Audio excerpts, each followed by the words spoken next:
Hello and welcome to the next Maya modeling video. This one I'm going to be talking about Maya buttons. So this is going to be a bonus video here. This is if we want to get a little fancier with our Maya shelf and buttons. And what we can do is we can just right click on any of these buttons here and go to edit.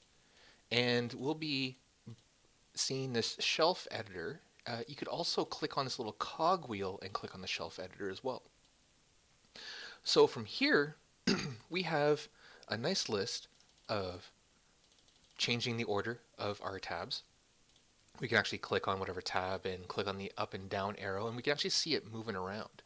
So we can see like my Maya modeling basics tab right here. As I'm clicking this little down, it's moving down the list, and we can actually see it moving down the line. I'm actually going to put this at the very top.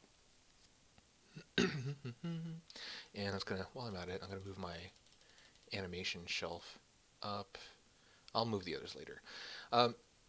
So here, modeling basics, with whatever shelf you select, you can see on the right side a list of the buttons overall. So here, modeling basics, we can see that I have set project, open scene, and save scene as. And what we can do is, whichever one we click over here, we can actually see the options change down below. So if I click on the set projects window, we can see by default it was SP.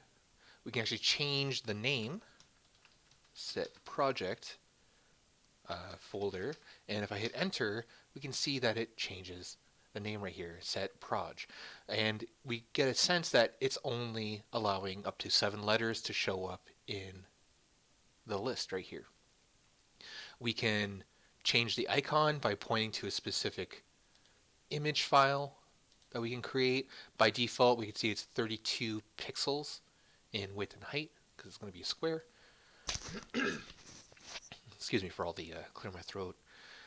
We can actually change the tooltip also. Now, if you're wondering what the tooltip is if you hover over the button without pressing anything, we can see this little window, or the tooltip actually itself appear, and it communicates to us exactly what happens.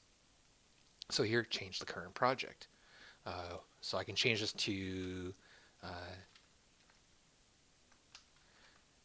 change Maya's active project folder. And if I hit save shelves and I hover over, we can now see how it says changes Maya's active project folder. We can change the icon label color. So this is the color of the lettering. So as I move this, let's say to like red, we can see that it changes to red right there.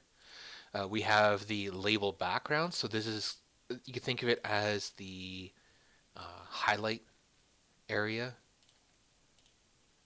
and the transparency to it. So if I crank this up to 1, we can see it's fully yellow.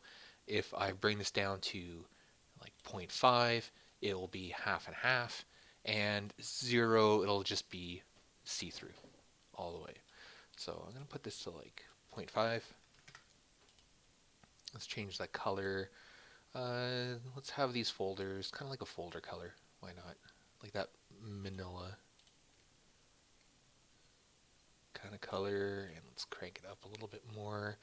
And since this is a lighter color, we can actually go with like a darker lettering. Oh, actually, the white is actually showing up a little bit better.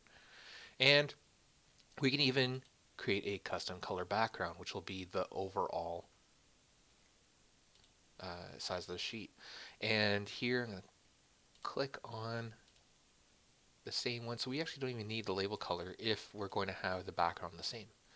And here we have a list of the last handful of color choices. You can also eyedropper tool and move around the scene.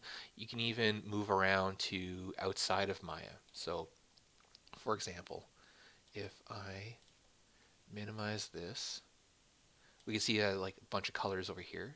If I click on this little box, click on this little eyedropper, and even as I move around, you can see that it color grabs even on files outside of Maya. So we have that nice functionality to it overall. And the slider right here will then adjust the value, the light or the dark of that image. And with that, we can save all shells. So you can actually create uh, nice little groupings with color to make it a little bit quicker and easier to find what you're going for. So this is a great way in order to edit our buttons.